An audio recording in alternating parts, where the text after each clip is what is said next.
bem-vindo, bem-vinda. Deus abençoe você, Deus abençoe sua casa, Deus abençoe toda a sua família. Que alegria estarmos juntos, que vontade de dar um abraço carinhoso, afetuoso e dizer assim, que bom estarmos juntos.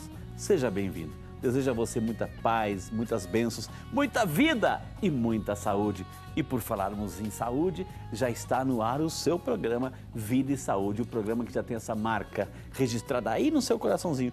A união sempre entre a ciência médica e a espiritualidade, aqui fé e medicina caminham sempre juntas. E já se encontra aqui nos estúdios do Vida e Saúde a doutora Renata Zacarias, ela que é médica ginecologista e obstetrícia e aceitou nosso convite para falar de uma realidade muito interessante. Precisamos de informação. Síndrome dos ovários policísticos é o tema de hoje. Vai ligando para sua vizinha, vai ligando para seu vizinho aí, que o programa está no ar, é ao vivo. E para ficar muito mais interessante, é claro que a gente quer convidar você para acompanhar, participar, interagir. E é de graça, gente, 0800 777 0021, 0800 777 0021 é o telefone para você ligar à vontade, fazer a sua pergunta. E é claro, temos outro, 19 3871 9620, 19 3871 9620. A doutora Renata já está aqui, o tema você já sabe, a nossa super produção preparou a matéria, nós queremos convidar você a assistir conosco, até mesmo para darmos início ao nosso bate-papo com a doutora Renata sobre síndrome dos ovários policísticos. Sejam todos bem-vindos, vamos à matéria. Os ovários são responsáveis pela produção dos hormônios sexuais femininos. De 20 a 30% das mulheres podem desenvolver cistos nos ovários, mas que geralmente não têm importância fisiológica. Porém, 10% costumam apresentar algum tipo de sintoma. Tudo depende do número e tamanho de cistos. A síndrome do ovário policístico, como é conhecida, acomete mulheres na faixa dos 30 e 40 anos. Saiba de 5 sinais de que você pode ter a síndrome dos ovários policísticos. Ciclo menstrual desregulado, diabetes e resistência à insulina, ganho de peso, acne e excesso de pelos.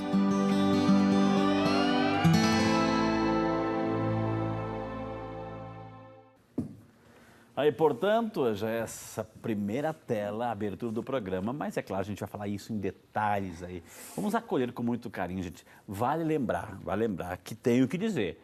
É a mãe da Sofia e a mãe da Super Rebeca. Lembra aquelas duas meninas lindíssimas que estavam aqui na outra vez que ela veio? Elas estão aqui conosco juntamente com o seu pai, doutor Amauri, que é cirurgião geral. Está aqui, depois a gente vai mostrar a Rebeca e a Sofia, tão lindas, cada vez mais lindas, viu?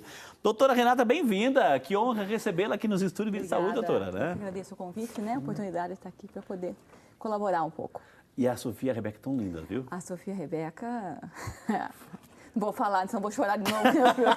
Aí não começa o programa, não começa de novo. Foi emocionante aquele programa, foi lindo demais, né? Não começa de novo. Ai, que maravilha, viu, gente? Daqui a pouco a gente vai mostrar a lindeza dessas duas princesas aí. Doutora, bem-vinda, né? Obrigada. Esse tema é muito extenso, né? É um tema que eu vou procurar simplificar um pouco, porque a gente começar a entrar na bioquímica, na fisiopatologia, porque isso acontece. Nós vimos ali que tem diabetes, resistência à insulina. Aí vai ficar um pouco pesado. O que então, para quem está em casa, o que é então essa síndrome dos ovários policísticos? O que é? Hoje em dia é muito comum, né, esse achado do ovário policístico. Então, vamos começar um pouquinho. Em medicina, a gente tem que saber um pouquinho de história, para a gente poder saber por que agora parece que todo mundo tem ovário policístico, né? Na verdade, a incidência é uns 12%. E a hereditariedade, quer dizer, de mãe para filhos, né? Seria de 60%, em média de 40% a 60%. Okay, então tem um fator hereditário aí. Tem um fator hereditário. Importante conhecer a história também. A partir da segunda metade do século XX, tem a ver com aquilo de nutrição, que nós estávamos conversando ali, né? Hábitos saudáveis, alimentação. Mudou muito a vida, né? Com essa alimentação pronta, essa alimentação fast food, e a população engordou. Então, o ovário policístico é uma patologia muito importante dentro da ginecologia, que 50% das consultas vão falar. É ovário policístico, que eu vou falar os sintomas depois, todo mundo vai se reconhecer ou achar alguém que já conhecia, né, que Preste atenção, hein? Preste atenção. Mas esse aumento da gordura na população, que ficou mais obesa, vida sedentária, alimentação empacotada, a gente fala descasca mais, desempacota menos, né, para ficar mais saudável, isso é um tema de outro programa seu. Exato, tá? Que levou a essa resistência à insulina. Então, o ovário policístico a gente classifica hoje, num grosso modo, a paciente tem ciclos irregulares ou não menstruam. Geralmente a paciente um pouquinho mais obesa, que ela não menstrua, né? Ela tem aqueles sinais de hiperandrogenismo, seria o excesso do hormônio masculino. Nós vamos ter a queda de cabelo, um pouco de calvície até em algumas, vamos ter acne, né? As espinhas. E uma obesidade assim, ela fica inteira, porque a mulher quando engorda mais, no padrão feminino, nós vamos ver que ela engorda mais quadril. Né? E quando ela tem aquela obesidade toda de tronco, tudo já é uma obesidade mais andrógena, né? E também nós vamos ter a anovulação crônica. Então, qual é o resultado? Qual a importância para a ginecologia? É uma das causas de esterilidade também, porque ela não ovula, aí ela não engravida também. Então, o tratamento tem que ser estabelecido logo que se faz o diagnóstico.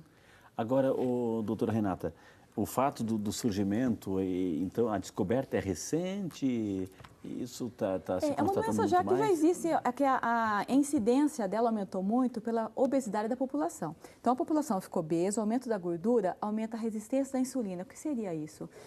As células têm uma resistência para entrar a glicose, né?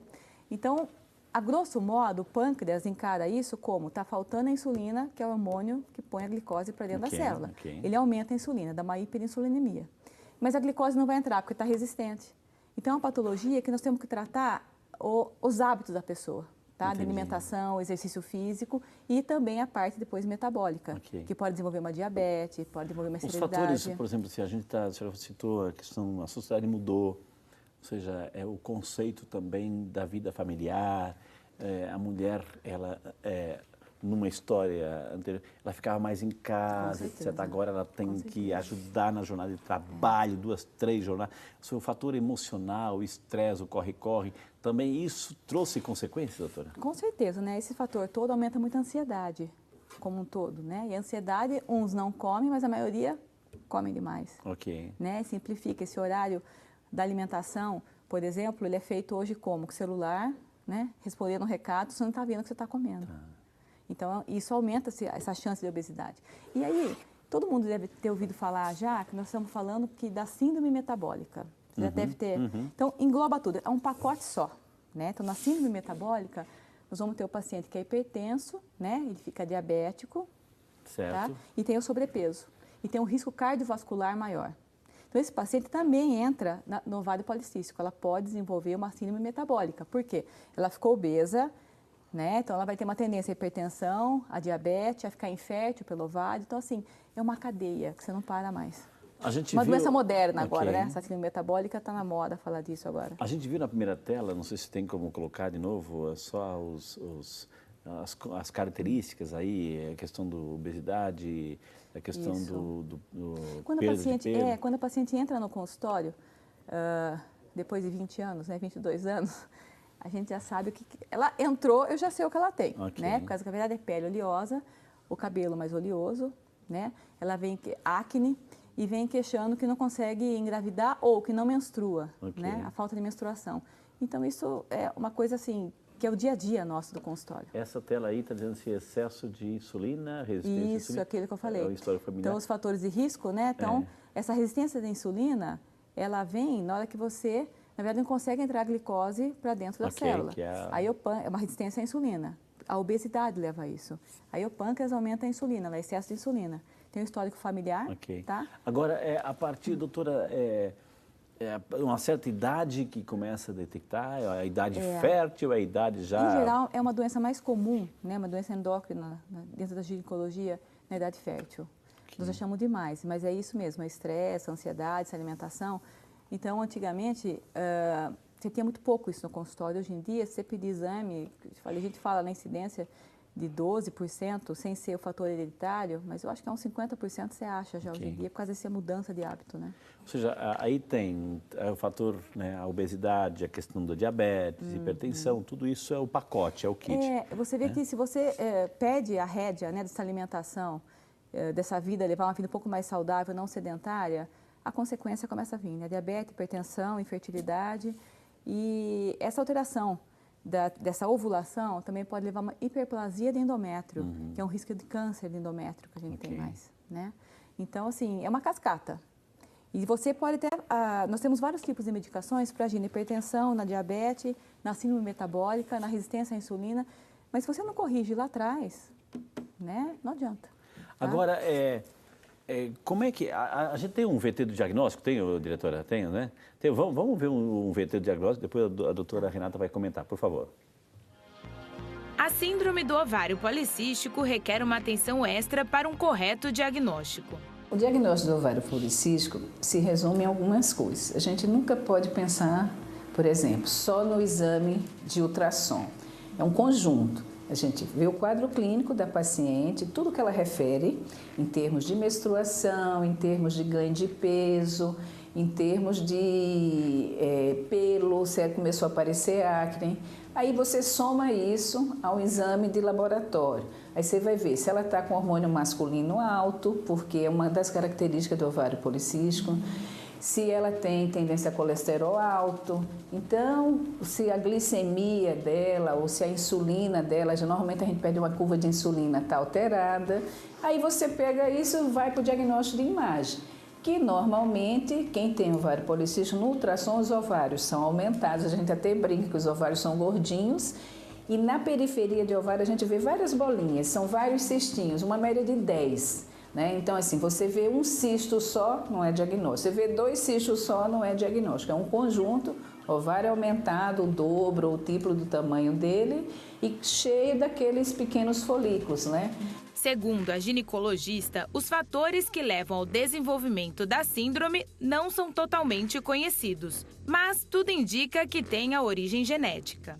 O histórico familiar influencia, porque a gente está chegando à conclusão, isso já tem trabalhos que falam que tem a ver com a genética. Então, normalmente, quem tem uma filha com ovário policístico, você vai procurar na família a mãe ou uma prima, sempre alguém tem. Então, a gente está chegando à conclusão que tem a ver com a genética. A idade mais comum, que é aquela idade que a gente dá diagnóstico, quando a mulher começa a procurar um médico, né? Normalmente a mulher em idade fértil, então a partir... Elas começam a vir na média de 20 anos. Por quê? Porque começou a incomodar, a estética começa a incomodar e a menstruação que fica irregular. Então, eu não sei o que está acontecendo comigo, que eu não menstruo, eu demoro 3 meses para menstruar, ou eu menstruo a cada 50 dias, 45 dias, aí ela vai procurar um médico e a gente vê. Então, é 5 a 10%, às vezes até 15% a mulher na idade fértil. Nem sempre provoca infertilidade, mas pode provocar desde que você não seja tratada. Aí a matéria, muito bem feita, muito bem produzida, a gente agradece de coração a doutora também que está participando do programa dessa forma aí tão bonita. Agora, doutora, a gente viu ali o conjunto, né? Vários fatores que a senhora citou. A tríade então vamos lá, para a gente esclarecer, porque esse assunto fica entrando uma coisa, claro, né? Então, nós vamos ter os ciclos irregulares, ou eles não acontecem, ou eles são muito espaçados, né? Isso é 35, 45, 50 dias. O ciclo menstrual. A gente chama de hispaniomenorreia, né? O ciclo... Nós vamos ter anovulação crônica, que daí esse diagnóstico pode ser feito no ultrassom, né? Ou nas dosagens hormonais, vamos ter alguns, vai dosar FSH, LH, os hormônios masculinos, você vai ter algumas inversões, algumas razões para a gente chegar a esse diagnóstico, e a hiperandrogenismo. Além dos exames laboratoriais, pelo, acne, calvície, obesidade, você chega nessa conclusão.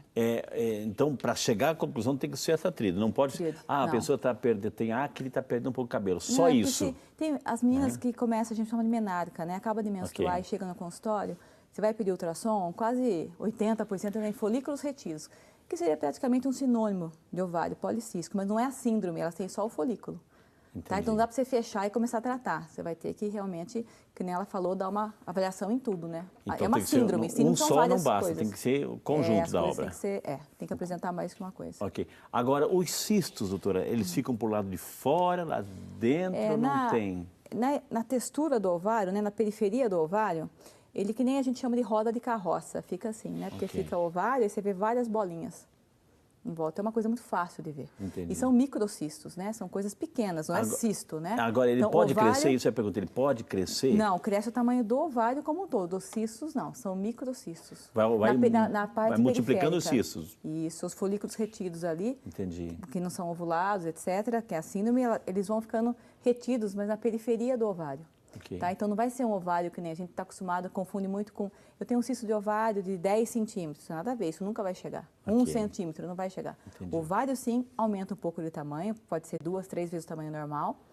O tamanho normal de um ovário é o tamanho de uma noz sem casca. Então, é uma coisa que também não vai chegar a um volume que vai atrapalhar intraabdominal, pélvico, não. Isso é cisto de ovário, Tem outra coisa. algum sintoma de dor, doutor, assim, Não. de algum desconforto? Não. Muito difícil, não tem a ver com a patologia. A patologia é a segura, o paciente procura uma pela estética, né, alteração hormonal, que fica aquela pele feia, da acne até nas costas, é uma coisa, a purificação aumentada, você vê em braço. Ok, mas assim, eu estou interrompendo, doutora, assim, Não, para... pode. Aqui, a pessoa está com essa questão da acne, a questão da pele, ressecamento, etc. ela tem A pessoa vai no desconforto. dermatologista e trata isso, mas Não o trata. assunto... O dermatologista fala, vai com o ginecologista que deve entendi. ser. São encaminhados. Entendi. Eles não tratam.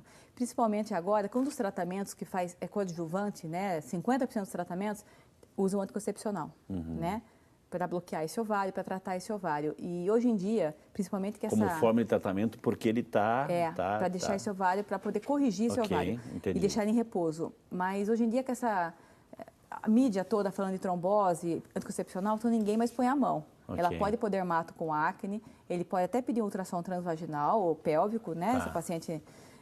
mas chegou, ele manda pra gente, entendeu? Primeiro vai tratar... Eu falo, é que nem um fio desencapado pegando fogo, né? Você apaga o fogo, mas você tem que ver a causa Ok. do incêndio, senão vai voltar. Ok. Então, a tratamento hormonal você tem que entrar.